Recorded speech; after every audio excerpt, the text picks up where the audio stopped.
Welcome to, I think this is episode 75. You know, after the home, Dave, it is Yes, 75. it Let's is. go. Okay. I feel like once every month, we get on, and before we start recording, we do a little bit of soccer corner. We did a very long soccer corner today, and I'm not a soccer guy, so it's pretty fun to ask these guys random questions and learn about stuff. Basically Leverkusen, Anthony, I don't know, some 2001 stuff, Sevilla. We went all over the map. We I did. probably know I upped my soccer knowledge from 1% to 2% today. So yeah, How much of that combo do you think you retained? I'll tell you in a week when we do it again. I'll tell you Okay, because okay. it was a lot. It was a lot. Elliot, so tell I us in a week if Leverkusen, depending on if Leverkusen Yeah, goes undefeated, because you can't just forget that. Yeah, yeah, that's true. yeah. We'll see how their week was. Well, how their week goes. How was your guys' past week? I missed the pod. I completely slept through it. Ah, That's that's right. okay. I forgot about that. I forgot you did that. I forgot that. I I We forgot that forgive you, bro. happened. We forgive you. Yeah. It's all good. what did That's I all you do? did this week? Wow, you slept through the pod? Damn. That was like the highlight of my week. How Wow.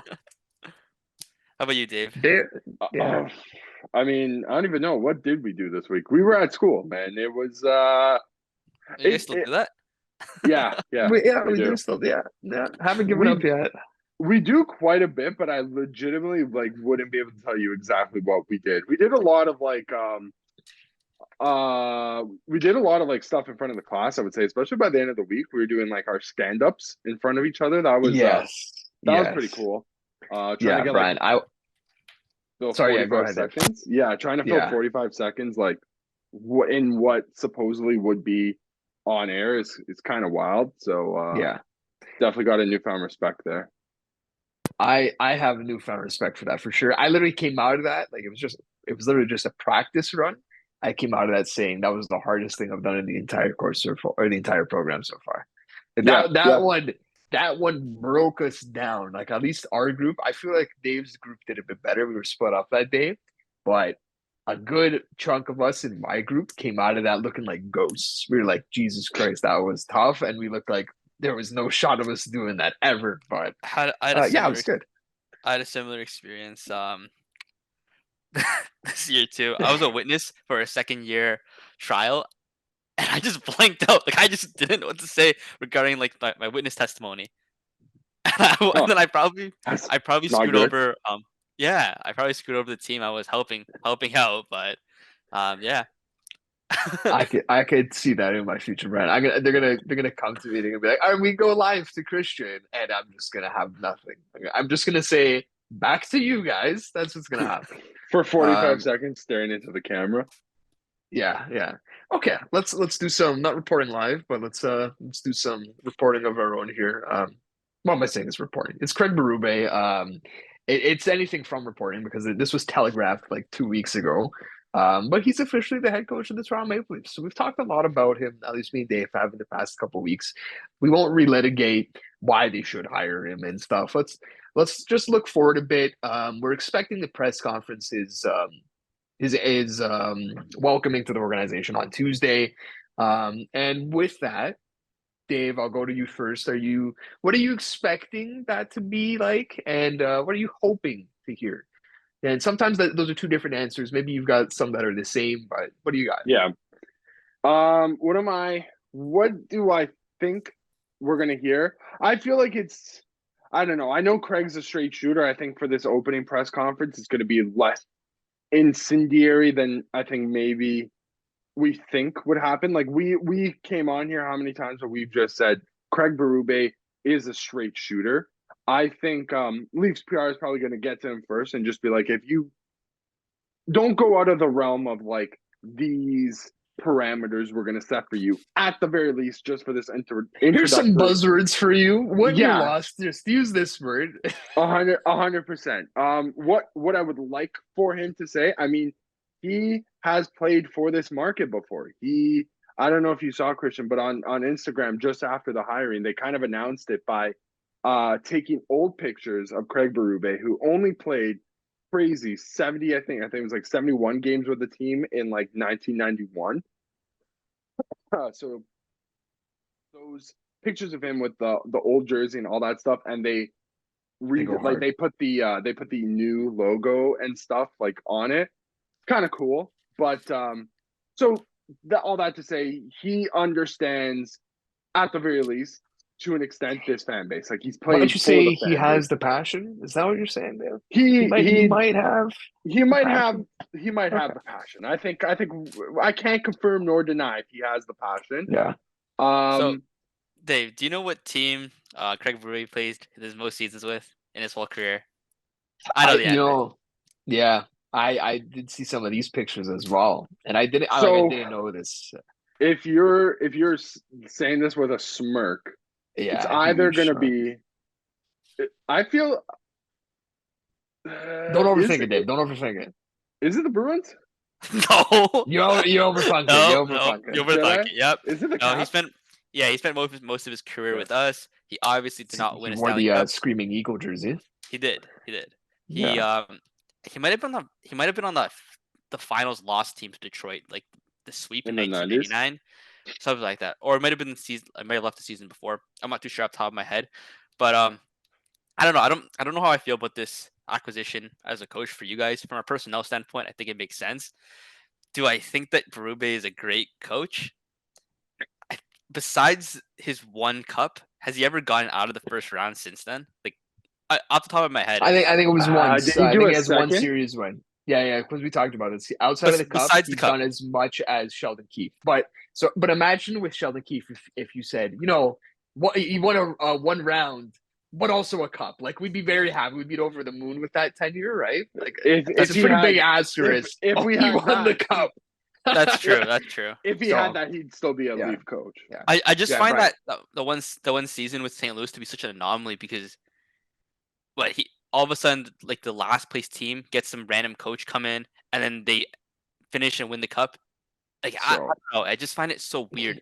Like it's not consistent. here's my defense to that season.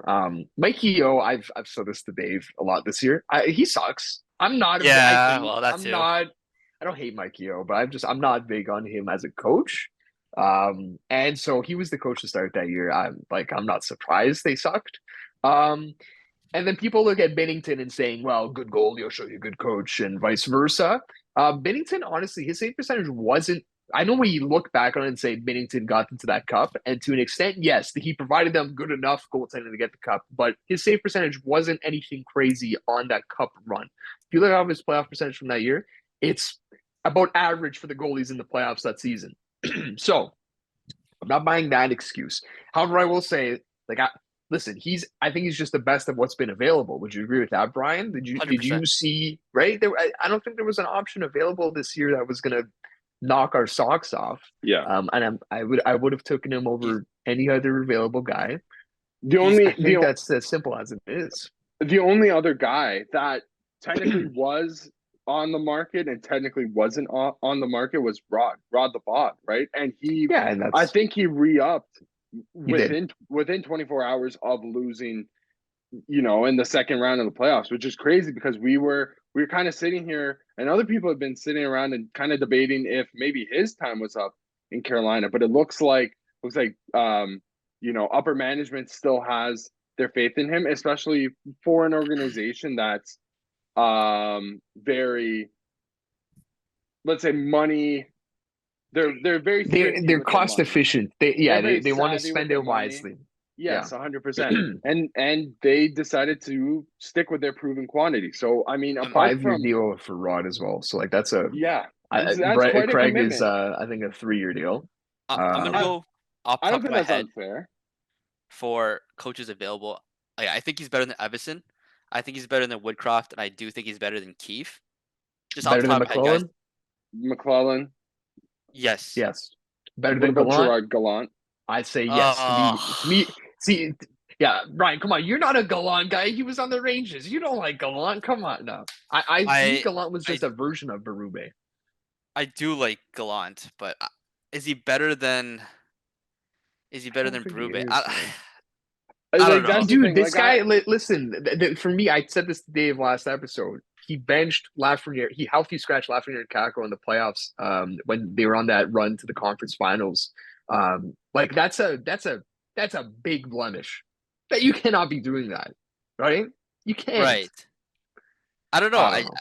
I'm I think it's 55-45 Berube. Like I don't think it's that significant. Okay. Okay. That's fine. But we can still agree that Berube still probably edges Gallant out there. So I now have to think about it though. this isn't to say like I think in years past we would have been like when Mike Babcock got hired, it was almost like a time of celebration. It was the start. We knew it was the start of a new era, getting a big fish like that to this market. 3 years, yeah, 4 years later, or was it 3.5 years later? And Mike's out the door, and we are singing the praises of Sheldon Keefe and how he's going to be the one to lead us into the next generation of Maple Leafs hockey. He's going to be the one to take this team over the top. And 4 years later, and one playoff series win, and congrats, Sheldon. So at the end of the day, all I'm going to try to say is let's give Craig some time to acclimate himself. We know what type of characteristics Craig Berube is going to bring in the locker room. The biggest thing has to be how are the guys on the team, whether they're here right now or they're going to be coming in free agency or maybe through potential trades, how are those guys going to react and play under him? It's those like Craig Berube. Craig Berube is not the guy on the ice. None of the coaches that have come through the Maple Leaf system are the guys that are on the ice. Like Mike Babcock, for as much shit as we gave him, he never played a single second on that Toronto Maple Leafs team. It was the guys on the ice, right? Like they have to be the ones to perform. So before we start singing his praises of or start singing the praises of Berube, or start being like, I don't know if this guy is the right person for the job, I think we just need to give him some time. And I'll preach this for any sport. I'm still preaching it in soccer. I was literally telling these guys before, I'm still preaching it to Man United's coach, Eric Ten Hag, and he's had a full year on the job, and it's been a bit hit or miss. Actually, no, it's been 24 months now because he's been there for 2 years. Yeah. Okay, I'm still preaching patience. I'm preaching patience. So, I hope that you guys do well. I like you said, Dave. I hope that the team reacts well. It will be interesting to see how this team reacts to this style of coach. Does getting Berube make you want to stick to the core for one more season? Just run back? No. I know, like the curiosity is like, oh, what does Mitch look like under Craig? That patience, unfortunately, in this respect, has run out. Different kind of patience than Dave was preaching. We don't have time for that. We just don't. Listen, you still need Mitch to wave. Like that's still the big thing here. Is we can talk Mitch trades and JT trades all we want. If they don't wave, it's wasted breath. But if you get a yes there, you're making that move. You're not saying actually we're going to reconsider this and bring it back. I'm not. Especially if they talk numbers for an extension and it's not looking feasible. No, you cut bait. It certainly does feel though like would Mitch not be the type of guy that Berube would enjoy? Like we know, I'm sure, yeah. Like I'm sure Craig's. I see. This is the thing, is I think a lot of people outside of Leafs org come here and would say, I would love to coach Mitch Martin, right? It's because they don't know the Mitch Martin that we knew. I'm sure Brad came here and said that's a great reason to come, right? And a year later, I'm sure if you ask Brad, he's saying he's probably ready. He gets it now. He gets it. So that's the allure, right? I'm gonna actually go on that point. So coaches come to the Leafs and being like, I want to coach this team because of these reasons. Maybe saying I can improve this and that. I talked about it off the top. Telegraph decision to bring in Berube, just like it seemed like last year. As soon as we heard rumblings about a GM change, it was Brad's name at the forefront from the beginning. Same thing here with Craig.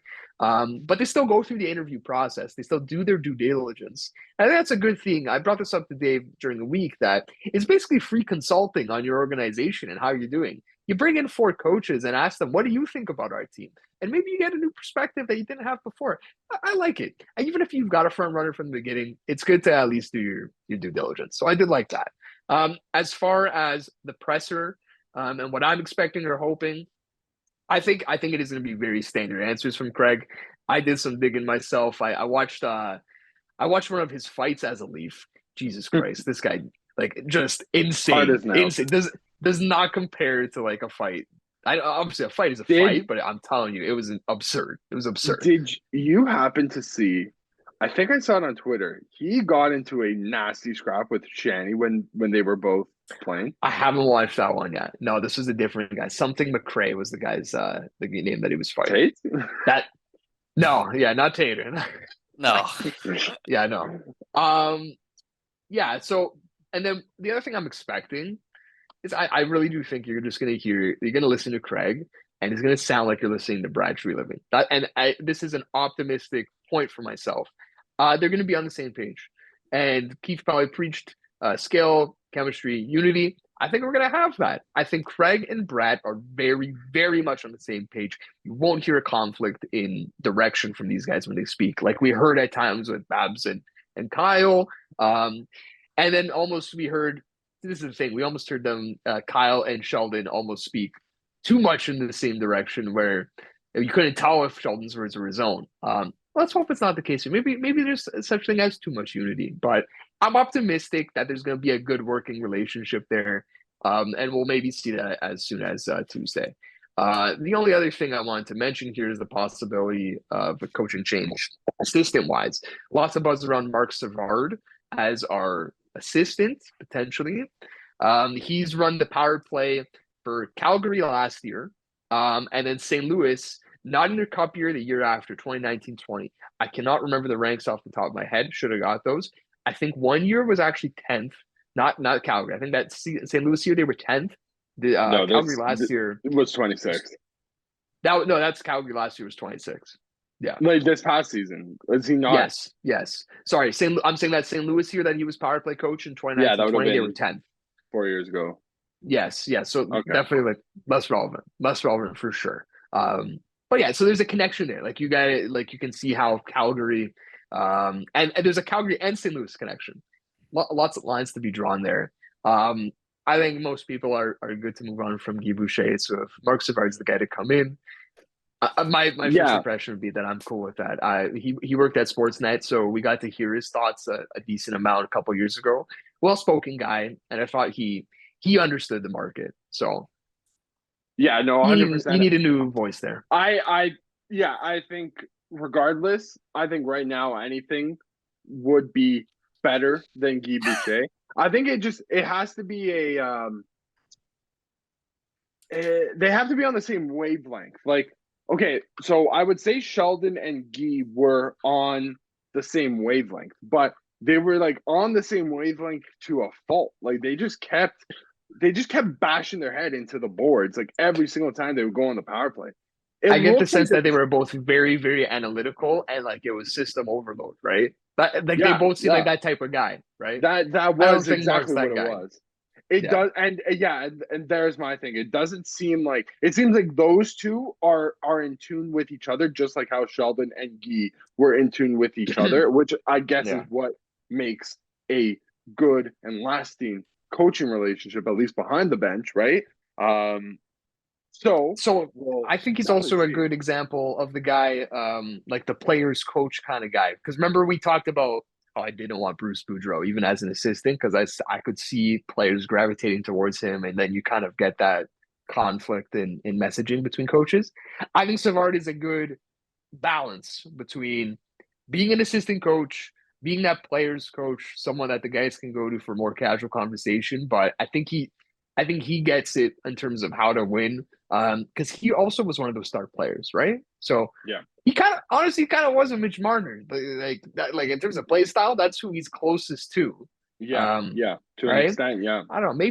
Maybe you insulate yourself for in the event that Mitch won't wave by bringing in guys you think could work very well with him. Maybe that's how you go about it. Anyways, yeah. But besides the point, any other Leaf points either of you guys wanted to make? Bri, you got anything? Because honestly, for me, I think other than that, until July 1st, like or at least until the draft, like I don't know how much more we're going to be getting. Like we're going to hear Craig talk. It's going to be lots of rumblings, lots of chatter. Yeah, but honestly, other than that, other than just like PR, Yeah. nausea, Okay, basically. Dave, we did this at school though. We talked about this. Yeah. Timelines for these decisions. If you had to set a timeline or a deadline, the coaching decision done. I think the next decision we're looking at is trade now, right? When would you want a trade to be done? What do you think is best for the organization to get this core four trade, whichever guy that is, done? To me, I want that done by July 1st. I want to know how much money Oh, I have going into free agency. I would say it has to be done. If anything, it's got to be done by the draft. Before before you Like, before the day starts of the draft. Yeah, I agree with I that. don't even know if it's before the day starts, but it has to be done as at the draft. Like that is before Ooh, I would July like that. 1st. You haven't had a good draft like trade announcement in a while. Would love to Gary, see a nice. you're gonna We want have to a hear trade. this. Toronto, Well, Trace Marner. yeah, man. yeah. It would have Yeah. to, for me, it would have to I be the sphere. by the draft. By the draft, by the end of, let's say, by the end of the last pick, there should be a trade. Do you say the draft opposed to July 1st because that gives the organization time to turn around and make those decisions for July 1? Yes. It buys Well, them that time. Okay. I think they also should, if they're making a trade, they should have a framework in mind going into free agency. Yeah. Okay, I think so that's why for me it's like July 1st. Like they're gonna know what they're doing other way. that is my latest, because like there are a lot of options, especially like on the even at Ford. Like, would you not want a player like Jake Gensel on the team? I would love him. I don't know if we're gonna be talking. Yes, I would love him. I would. That's when to my point is that guy is a fantastic playoff performer. Do you know what? I don't know his exact stats, but I believe he's got he's in the top 10 for active players right now with most goals in the playoffs. Like out Probably of goals per everybody. Yeah, and half of them were against the Capitals. Yeah. He was good again this year. Like, but he was we'll great get to again Carolina later. too. He was really good this year too. Yeah, he is a playoff type of guy. So that's what I mean. Like, listen, if that is the route that they do decide to go down, having that trade done. So when's the draft? Is it the 25th? It's 20 something. Yeah. It's usually a week away from free agency. 25th is a good guess. Let's say you have 5 days between the draft and July 1st. 5 days should be enough time for you to have a plan in place for life without X player. I don't know if it's I don't know who it is, like who you have in mind is Mitch Marner, I guess. Let's just insert his name in there. For life without him. And then also guys to come in and replace them. Like, how are you then going to allocate whatever money you've saved? Or if you haven't saved that type of money, like, what are you going to do with the money that you have left over, basically, right? So the draft is the 28th. There is literally okay. It's like, wow. That's fine. It's still that's a quick turnaround. Yeah. It's still 3 days. So that's why. Like, okay, so that gives me probably more impotence to kind of just be like, by the end, so that's 2 days, let's say, by the end of the 29th, if you're going to be trading somebody, it has to be done by the 29th end of the day, basically. Brian, you got any thoughts here? Do you subscribe one way or another? Can you see it like dragging out into July or something like that? Is that okay for you? You want to get it. You want to get it done before the draft. Yeah, but July 1st is a hard deadline in the sense that you want to know how much money you have. After that, it's probably because he won't waive. So, okay, here's something I just thought of. This is going to happen on July 1st or July 2nd, this trade. They're going to pay out freaking bonuses. Whoever's acquiring him is going to say, yeah, we'll take him, but you're eating the bonus. I think how much can the bonus be? I think he's only going to have like 700,000. Dude, I think no, I think in terms of the bonus, I think the bonus is where a lot of his actual money. Yeah. Like what team does that besides you guys? Oh, you're right, David. Oh I my think goodness. he's getting paid $700K this year. Seven In Yo, you're salary. right. 7.25 Yep. in The bonus, whole contract. 775K in Oh, base salary. I Correct. just saw So that somewhere. I think we cracked the code. This trade is not happening Damn, it's until happening July 1st. guys. God damn it. Yo, Damn it. July 2nd, Canada Day maybe. is gonna, yeah, maybe July, yeah. So I honestly I feel very certain in that now. I think we cracked that code there. Wow. Okay. Look at that. Look at that. All Damn right, it. guys. Mark July. I I know hate July being 1st is right. already on all of our calendars. Yeah, I know, right? Well, I'm let's not see if we're right. right. Let's see. I'm still not right. I hate thinking I'm right. Right? Yeah. Okay. Yeah. All right. Enough Leaf talk. Honestly, might not be a lot of Leaf talk going forward. That's okay because we've done a lot of it the past Thank month. goodness. So Yeah, fine by me. yeah. Brian, you think you're happy that there's no leave talk, dude? I am ecstatic. I can't wait to just let's not talk about those banana heads for a month. Give me a month. I say this, and yet I'll be on cap friendly every single day in class, Yeah, and Dave yeah. knows that. But anyways, I won't be talking Anyway. it. I'll be looking at it. Okay. Yeah, guys, the playoffs. Let's talk about it. In the Who Hates the Leafs More Bowl, Florida and Boston. Florida comes out victorious. Maybe are we surprised here? What's the man, fallout in Boston? What do we I was got? very surprised. I was very surprised we didn't get at least OT in that game. Like that, I think that came as the biggest shock to me. Like that the Bruins felt like an OT game. Oh man, they were both teams were playing for OT until that last minute. Like I wouldn't even be able to tell you, like, dude, what is 90 seconds left? Ugh. dude? Yeah, it was Heartbreaker. it was a minute 30 something. I know you had Christian, you had especially you were like pretty hard on Jeremy Swayman, and you are definitely half right. I would say yes, and also like, dude, the guys in front of him, they just look like they switched off. Both things can be true, right? Like I think it was just you know what it reminds me of, Dave? Maybe it reminds me of that over. Yeah, I know we said we're done with the Leafs, but like the David Pastrnak overtime goal, a lot. Like it was simultaneously not a freak play, but not a common play, and then a couple of errors all around. That's kind of what we saw. That's how I thought the OT. That's how I thought we were gonna like see the OT winner happen. You know, like I thought we were gonna get to OT and see something freak happen, and like I don't know, Boston. And again, it's with those Boston boards, dude. I noticed that all of these it's playoffs, ridiculous. Those stanchions are they regulation size? What's going on here? That puck was going all over the place. Yeah. Crazy. I've only noticed it with Boston, and because you could hear it. BXO mentions it on the broadcast all the time too, though. Like he knows that the boards, like obviously he knows because of 20 laps. But yeah. That's interesting. It's crazy. Brian, what did you think about that play? It's because for anyone who didn't see, it's Gustav Forsling. He comes over the blue line, throws a puck on. I think it was him. I think he got his own rebound, right? I think he did. Yeah, pops up and then throws the puck on net. Swayman can't. The rebound leaks out. It's on his blocker side, I believe, and he can't fully corral it. So leaks out. He was kind of to the left. He was moving slowly. Like he wasn't even like ready to get set. You know what I mean? Like he was moving. Yeah, because I think he thought it was still like somewhere on his body. So I think he was trying to maybe like keep it, right? Not realizing that it already was gone. So it squeaks out to the right of his crease, and then Forsling puts it through. I think it was McAvoy's legs, or either the puck came out through McAvoy's legs, and then Forsling. Honestly, to me, it was like an off balance shot, and he goes back to that blocker side. And like you said, I don't think Swayman was set there. So I thought. For as great as Swayman's been all playoffs, that was on the softer side of goals he's let in, and there hasn't been many of them. So tough way to end the season, right? Heartbreaker and then, for sure. On the Forsling side of things, like everyone's already picked up on this. Like he it seems like just every year there's a Florida Panther who is the most underrated player in the league. It was Barkov, it was Huberdeau. I think Forsling, right? He seems like he's become that consensus guy. Well, last year was Montour, he was a waiver right? pickup. Yeah, exactly. Like there's always a damn Florida Panther who's coming out of the woodwork. Forsling's been good for a couple of years, but he's been next level this year.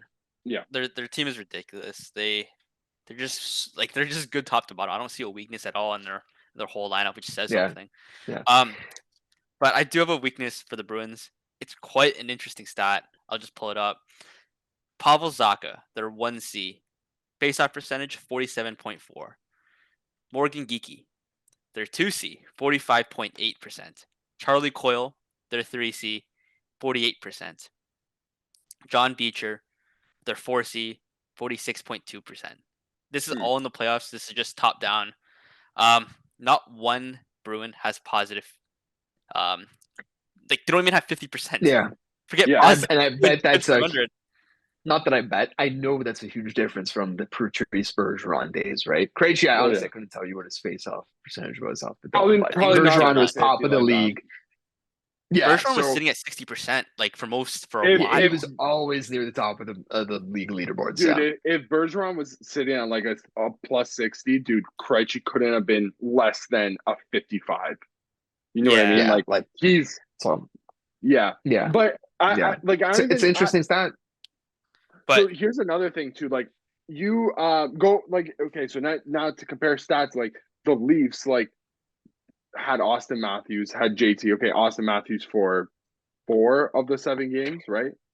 Yeah, the Leafs have always been at least in this Yes. era, they've Yes, been they've a been- good face-off team. They've been, Yeah. I would say top. I think they're top 5 most years for Yeah. team faceoff percentage. Dude, Max Domi was. So now here's the Lights thing. Like, out. so is Max Domi a plus 50? Like a great faceoff taker, or are the Boston Bruins just not that good at winning faceoffs? Like there's the conundrum that I'm starting to have. So now going up against the Florida Panthers, you're going up against Sasha Barkov, who undoubtedly, dude, if you said to me he didn't have a 60% faceoff win rate, I have the Panthers. I have the Panthers centers faceoff percentages here. Okay, go. Barkov at 56. Yes, Sammy Bennett at 47. Lundell at 53 and Steinland at 52. They washed them. Yeah. Okay. So Rodriguez isn't No, No, he didn't take he's not faceoff. no. He's a winger. No. I think so. They might have Reinhardt take some, and they might have Wasterainen take some. They've got a bunch of guys who can play center. And I just looked at it right now. Poitras, the Bruins young guy that got injured at the World Juniors this year, 43%. Like we've done this talk, Brian. The young guys usually aren't good face-off guys. Like it's rare to have. But he's still out. He's out for the season. Like there's genuinely a possession issue. Like of why they're not of why the production is down in respect to like the playoff season. I think Pasternak didn't look as good. Manu, it's probably because he was injured, but I think there's some truth in the sense that he just didn't have the puck as much as he did last year. Yeah, for sure. Yeah, it's weird because I honestly came out of the playoffs saying that the Bruins have more depth than we give them credit for. Like Justin Brazeau, former Marley, that guy's a player. Like I think that guy is a bona fide. Like he'll be a third liner. He can score you 15 to 20 goals. Like he is a quality player. He's a player. Mason Lowry, quality. That guy's so good. He's a good. I was even impressed in spurts by like Jesper Mokvist, John Beecher. We talked about John Beecher. Really good, honestly, for like a fourth liner, young guy, right? So it's great. It's honestly, it's not always that you have a great young fourth liner who he's not going to be mad he's playing fourth line, because I think that was kind of always where he was going to be projected to play. So that's good. Trent Frederick scored a couple goals against the Leafs. Like they have more depth. Morgan Geekie, right? Like that guy scored a couple goals, I think, in this Forest series. Definitely one. And I think they have more names than we gave them credit for. So I'm trying to think of where it went wrong. It's tough not to look at like just Patrice Bergeron, David Krejci being gone like that. That's going to kill not your depth, but your primary scoring, I think, right? Yeah. Or at not least that your they were like possession always numbers. potting the goals. Exactly. Yeah. Possession and playmaking, right? I think that's where they lost out a bit. Dude, so. It's simple. It's simple fact that like if you're not winning draws in the ozone and feeding one of like, most likely Pasternak, like, obviously his numbers are probably going to take a hit as well. Like you can't, I don't think they're the type, they're not a great, like, personally, they're not a good team off the rush for me anymore. They don't seem to be built that way. They do need a little bit more offensive possession, if I'm being honest with you. But I don't know. It might be a situation in which you just double down on Pasternak. Is it too early to say that? Marchand's falling off slowly. I wouldn't say falling off, but he's slowed down this year. Man, he's 36. Like maybe the offense just runs through one guy, and he is that one guy. Double down. I think honestly this year they're gonna have a good opportunity to pivot into like a new core. They've got some decent. I was going to say decent names, more just big cap hits coming off the books, or at least like mid-sized cap hits. Like Derek Forbort didn't play much in the playoffs. I think he was making $3 million. He's off the books. Jake DeBrusk, he's a free agent. Don't know what's going to happen there. And then yeah, like even just that money will make a difference. Grizzly, it's another one. Don't think he's coming back. So they've got to sign Swayman. That's got to be priority number one. But outside they're not bringing Allmark back either. Yeah, so he makes, I think he makes $5 million, right? He makes $5 million flat. So that's a lot of space to work with. They're gonna, and I've talked about this before, they're gonna look for a center, right? Like Elias Lindholm is that guy that I think a lot of people have circled, right? They're gonna have both Lindholms maybe. So I do think it's a pivot year for them. And unfortunately, I think they can do good damage with that. And I'm not looking forward to see what they have up their sleeve, because I see what they do and I'm like, God damn it. Yeah, damn they it. do.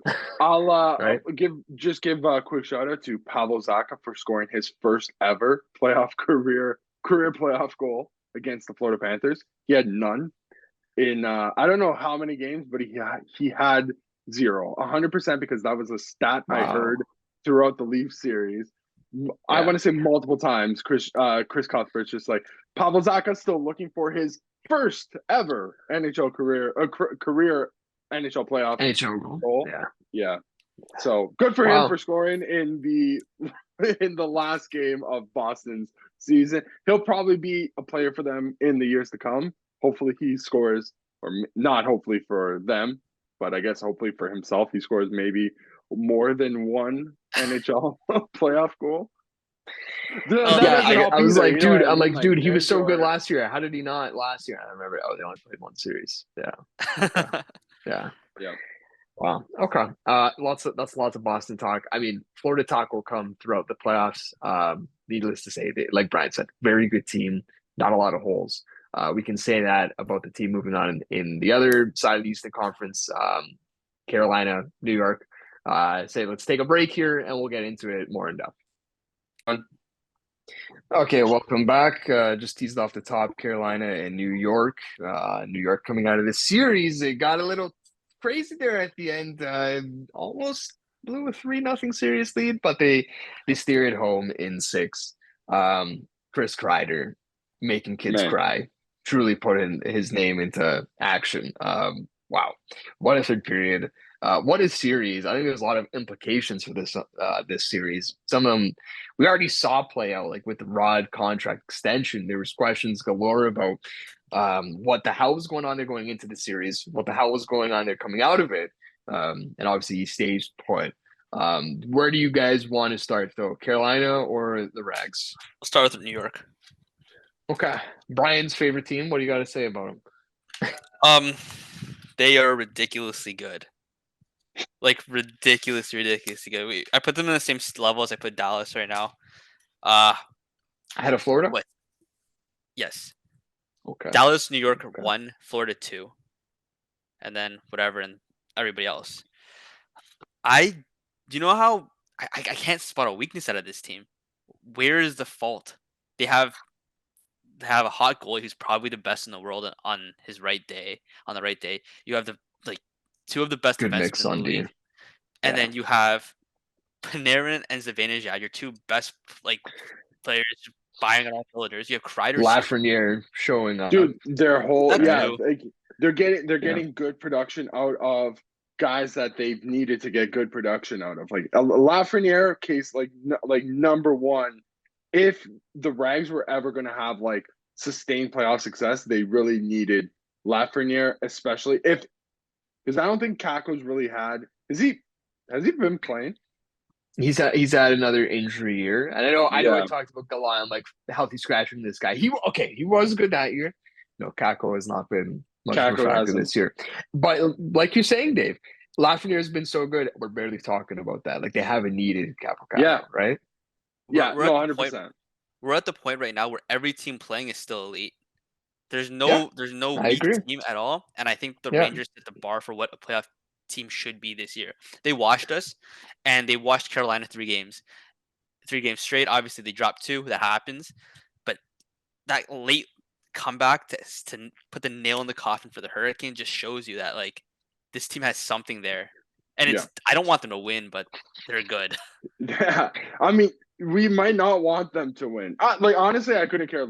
At this point, I really couldn't care who wins the cup. I think like it's all been great hockey, and it's all going to be great hockey going forward.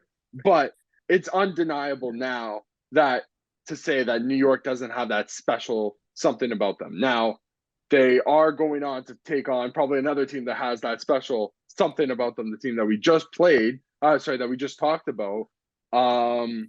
So like that's going to be a very, very interesting series. I would expect a very dirty series if we're going to be honest. Maybe not as dirty as the Boston Florida series, but I think pretty close. I think Florida New York's gonna show up 100%. So we talked about how good Laugh is. Do you guys know that Roslovic has like 10 points this postseason? I think off the top of my head. From when I've watched 7. him, still, but like from when I've watched him, he reminds me very much of Max Domi. Like they play that very similar style, smaller guys, jitterbug style, and they look very similar. Obviously, I mean that as a compliment. Yeah, he looks good. He's giving them good secondary scoring. And that was a very low key trade. Right? I think he was either a third or a fourth from Columbus. So he's fit well there. Would it be fair to say that Jack Roslovic is the Sean Corrali of the Max Domis of the world? we now have players comparables of a comparable of a comparable. It's actually doll of it's actually comparison cubed because there's 3 comparisons. Yeah. No, I think Roslovic was on. Did we not talk about him as being like a potential, like somebody who we wanted the Leafs to maybe target? Was it him?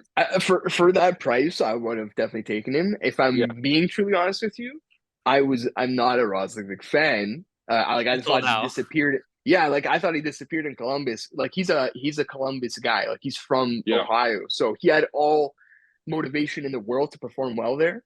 And I think I'm just realizing that motivation goes to die in Columbus. It's less to do with Jack Roslovic, right? So because he was good in Winnipeg, and then he was. So he's like it's like that the Colorado year when they got Lehkonen. He's like filling that role, that like last piece just to push that line over the edge. Yeah, I think Lehkonen, like he's a tier above, but like it's the same. He's just a valuable piece that like you wouldn't have considered at the deadline as being something valuable. You thought he was just going to be there. You wouldn't notice him, and that's about it. Not the case. He's done good stuff there. Okay, talk a little bit about Carolina. We talked about Rod. That's over and done with. I know a lot of Canes fans are surprised. I think the Canes fan base, I'll preface this by saying I think they're a very, very smart fan base. Like whenever I look online, especially like on Cap Friendly, they're also like very in tune with their players and just the league. I think they get it a lot more than other fan bases do. And they aren't as ecstatic as you'd think about a Rod extension. So he's back for 5 years, and people, I think in Carolina, are a little bit worried about the power play. This sounds kind of familiar to the Leafs, if I'm being honest. Like they're questioning the process in Carolina. This power play has not performed well for basically the entirety of Rod's tenure. And it's a team that, honestly, Brian, when I tell you this, it's crazy to think that the Carolina Hurricanes and the Toronto Maple Leafs have the same amount of games won in the conference finals, right? Because when Carolina made it last year, they got swept. So, and that shouldn't be the case. It's a damn good team. I honestly thought this year's team was the best rendition of all of them in Rod's tenure. For sure. And listen, they ran into a really good team, but the coach isn't going to change. The assistant coaches aren't going to change. So the systems aren't going to change. It's got to be a change at the player level.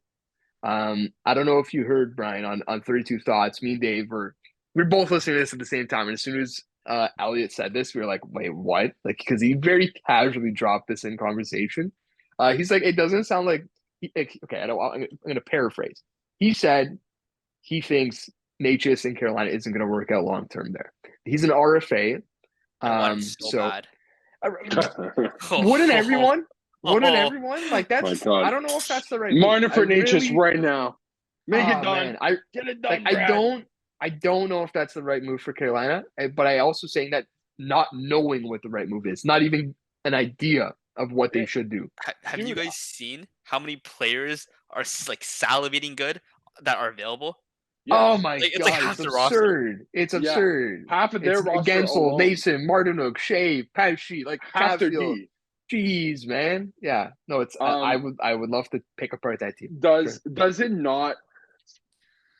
I want to make a comp, and I said it before, like we said Marner for Natchez, but does it not also kind of seem like it's that situation now where it's just does is Carolina at that point where it's like make a move just to freshen Yeah. things up? Like I know it's Marty Natchez and I know it's Mitch Marner, and we're not going to sit here and deny that they are two of probably their team's most valuable players. Like they genuinely are, but it also feels like to certain degrees that team needs a reset, and it's got to Mhm. start with the big fish, right? Yeah. Dave, I realize we have a teacher who likes to say, "It all, how does this relate to the Leafs? How does this always come back to the Leafs?" I'm gonna do it Well, again. do it again. Okay.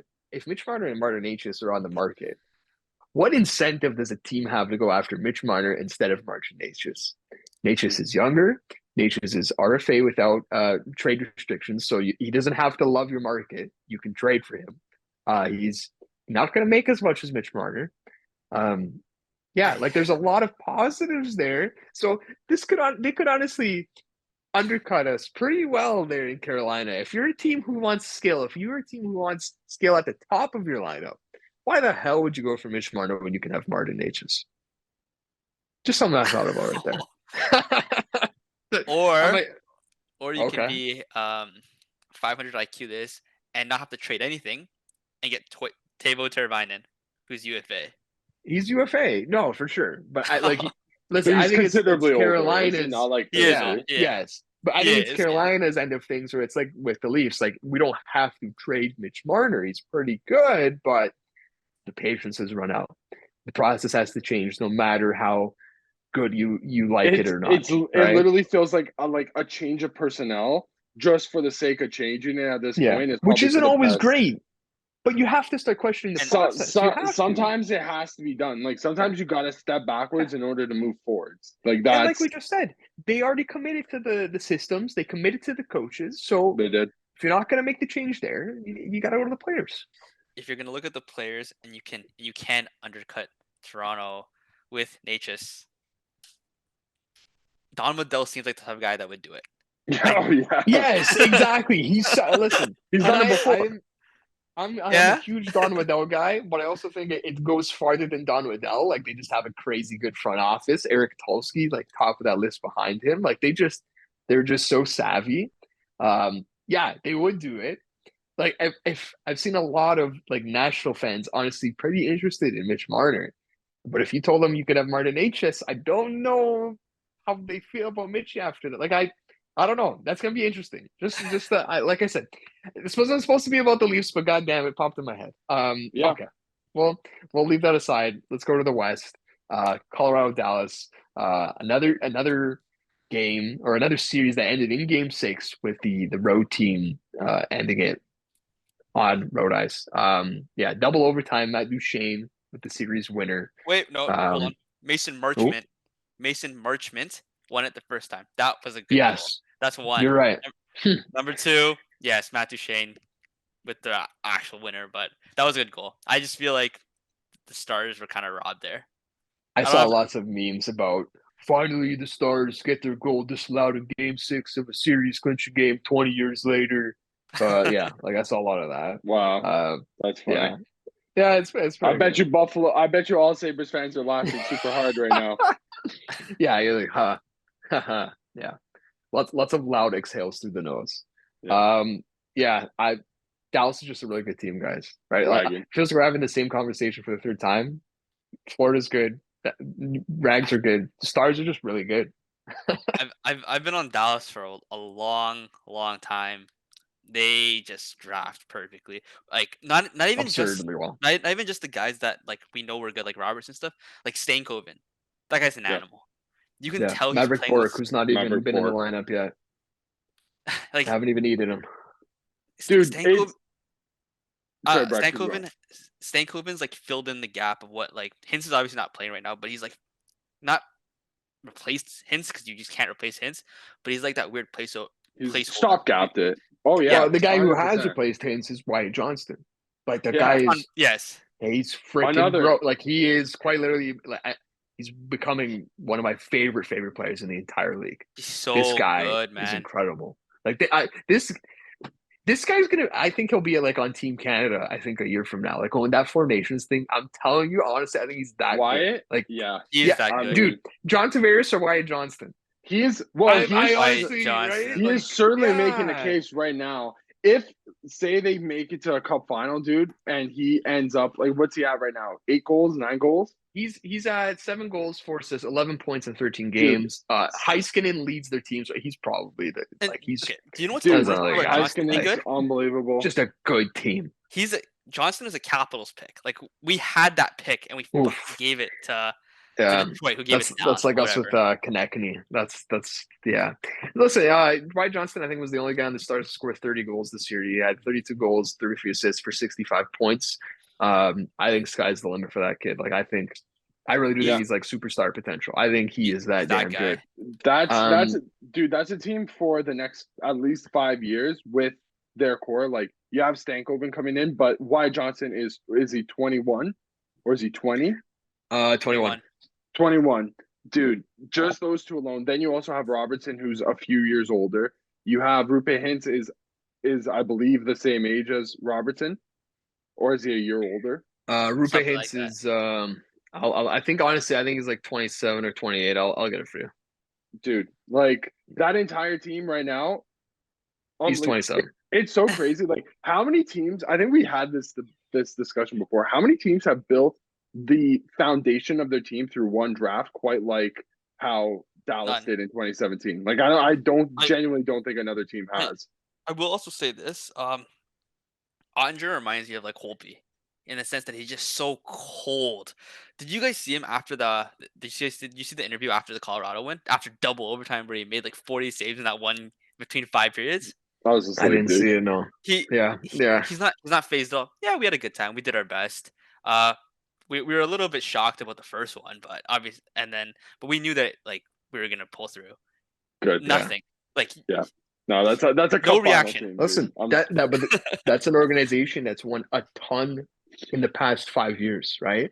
Yeah. Like yes. organizationally, these guys are like second round at least every year, it feels like, for the past 5 years. And most times it's conference finals. Like they are there all the time. These guys do not like they just show up. The entire team shows up. Pete DeBoer gets this team playing incredibly well. I wanted to highlight a couple other names.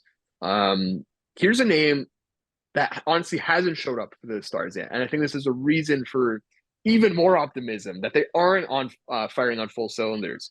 Thomas Harley has only got 2 points in 13 games. I don't know if he has an injury, but this guy had 47 points, 15 goals as a defenseman in 79 games. I'm not concerned. He's getting insulated by the rest of his decor. Like it's he's crazy. He's playing 21 plus minutes a night. In that double overtime game, played 34 minutes. But 22 plus every single night. Like he is. Yeah. Maybe he's sacrificing the offense for defense. I haven't looked into his advanced stats. I don't know what they look like. A guy that I don't even have to look at advanced stats for to tell you is great at defense is Chris Tanev. Jesus Christ. That is the acquisition of the deadline. Man. Like every deadline is defined by like one acquisition. Last year was Barbashev. This year it's Chris Tanev. That guy is so good. Man. Did you guys see his interview before game 6? I haven't.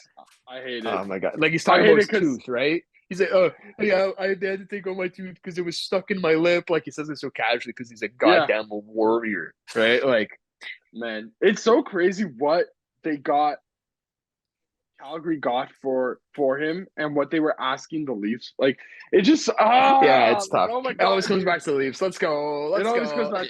well, because he was the trade, that was the trade target for the Leafs. So, and we kind of had to fan those flames because it sounded like it would have been like a first plus for Chris Tanev. Okay. But in hindsight, it's like shit. We might as well have traded away that first plus. Like, And so here's the thing too, is we wanted 10 of Enzadorov. We tried to do that package deal.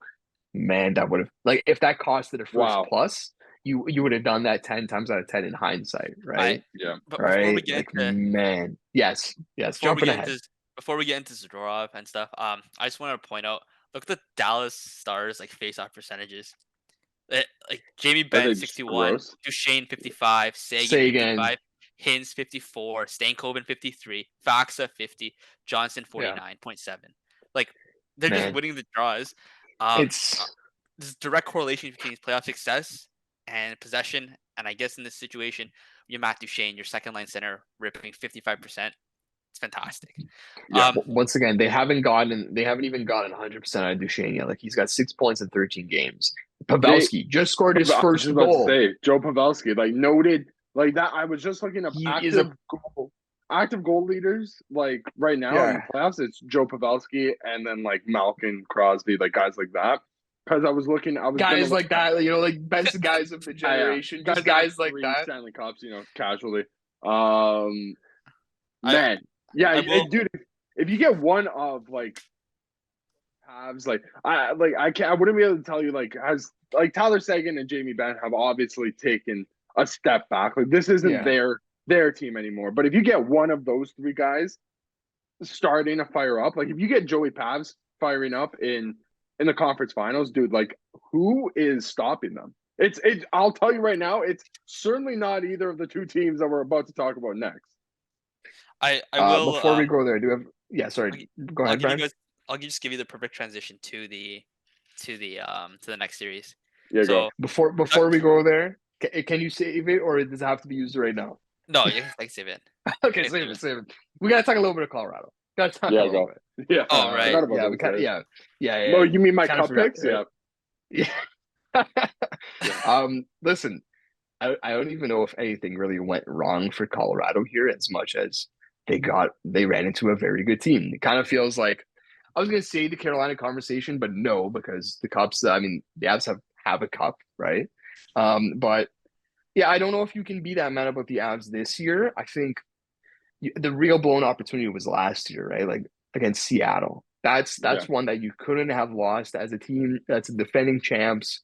That was the tough one. This year, I don't think they have enough excuses where they get off scotch-free and just try again next year. One, they lost to a better team. Two, as long as you have these two guys on your team, McKinnon, Makar, you're in the contention for the cup. Mac. Simple as that. Couple of Macs, yeah. Like they lost their leading scorer. They missed their second best defenseman for a game. That's a team that been without their captain for multiple years now. Like that probably has not helped them at all. No. I will say this though. There was some locker room drama there in that team with the Shushkin situation. So for sure. Well, listen, this is sometimes not drama, but healthy conflict, right? I think that exists in really good teams. Do you guys not remember at the beginning of the year? Do you guys remember Rantanen just casually being like, "Screw you, Lekkonen's dad"? Do you guys remember that? Yeah, like he literally called out Lekkonen's dad because Rantanen was slumping, and Lekkonen's dad, I think, is either a commentator or just had a quote to Finnish media saying that he needs to step it up and that he wasn't training well in the offseason. And Rantanen was like shoving it down his throat. Like that's a really random conflict to be having, but obviously they're fine. Like those two guys are such like crucial players to that team. Like I think there is conflict that it is good for competition. Devon Tays also called out his guys at the beginning of the year. Remember, he's like, there's 5 or 6 guys that think they're trying 100% and they're just not. They're a team who they're straight shooters there, right? Doesn't even have to get to the coach. They're straight shooters with each other. So, one note, they'll be back. They will. Yeah, they will be back. I thought they added good depth this year. Cogliano probably calling it a career. We'll see what happens there. And the other guy probably calling it a career, Zach Parise. He's like, do you guys remember 2010 Zach Parise, like at the Olympics? Like that guy was my bookie man. Like I went to sleep as a kid, probably in the fetal position, be like, Jesus Christ, Zach Parise is gonna beat us. Like, oh my Yeah. god. I remember 2012 Zach Parise on the Devils, man. Like, Yeah.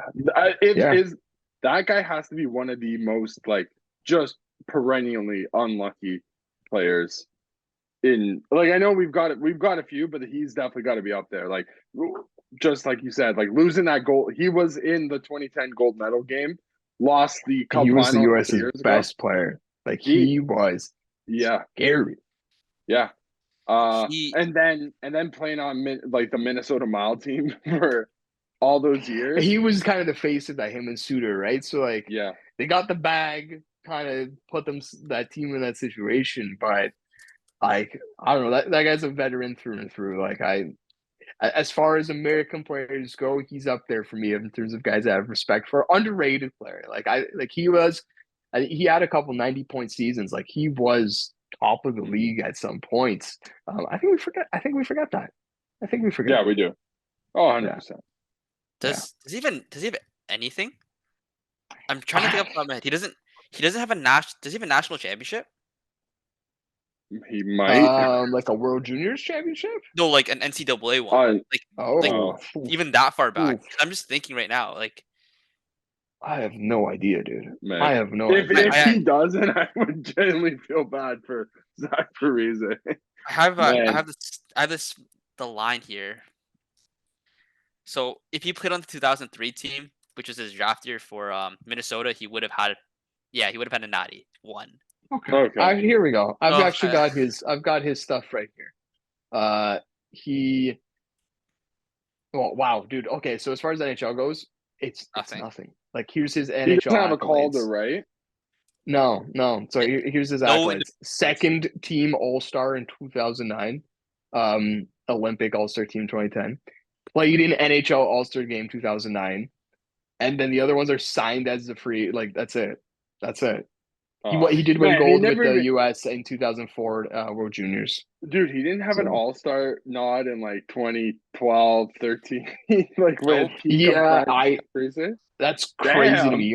He only had one. That's pretty listen, wild. that's a guy, underrated guy, and for his career, his stats here, they don't like jump off the page crazy. Like I don't think he's a Hall of Fame guy. 1254 games played, 434 goals, 455 assists, 889 points.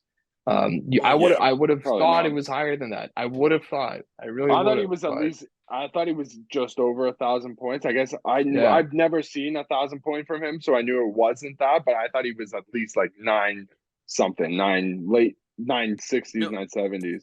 You know what it is? He took care of his family, and that's the main thing. By going to Minnesota, getting to be getting to play for his hometown team, getting paid.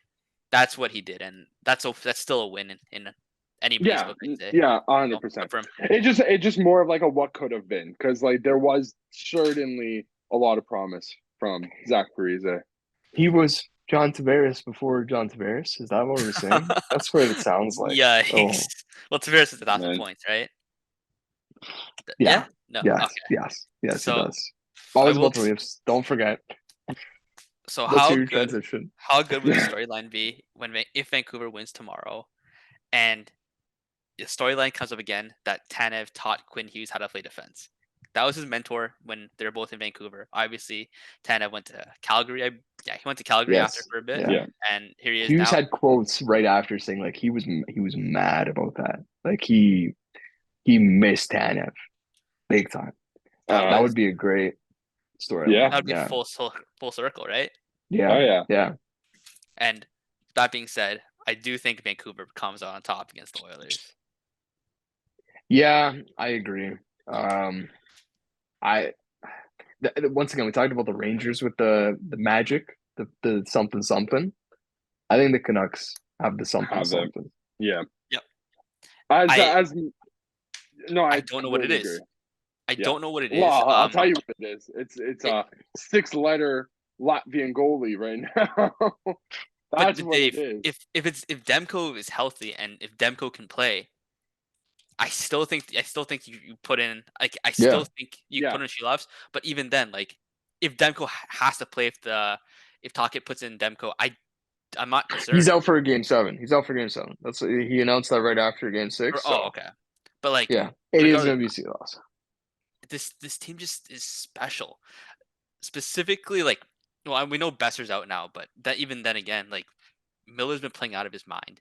The team just is so Can we cohesive. stop on JT Miller for a second though, Brian? Because we ripped him apart a year ago. We need to The give a lot of entire players on our NHL team. ripped him apart as the worst defensive superstar we- in the league. We This definitely guy, need to give them some apologies. Yeah. I think And- the whole team, we need to give some apologies, but it probably starts with JT Miller. I wanted Miller so bad, and I thought we could get him for cheap. But I guess Vancouver knew something that the rest of the league didn't. Dude, the Pens almost did. They were very close to getting him. Was it? Right. It was him, and they were Yeah. also close on Besser as well. Imagine if they had both of them. Those are the two Wow. leading scorers for the Canucks. Man, with Miller, it goes so many different directions though, because it's not just the defense; it's the offense. He's a bona fide superstar, which is crazy to think about as JT Miller. When you look back at like his early Rangers days, you would have never guessed superstar there. And then, but he's also, I know Quinn Hughes is the captain, and he's great because he's so level headed. He's not up and down. Yeah, he's not up and down. He's just very middle of the road all the time. JT Miller's captain material. That guy gives banger quotes that hit you hard. Like he speaks once again, straight shooter, meaningful quotes. And he's not only is everyone in the NHL saying sorry, but like that fan base has to be like on their knees saying, "Dude, you're sick. You're awesome, and we're sorry for ever doubting you." And the Canucks also made the right decision choosing him over Horvat because that was the decision, right? So, yeah.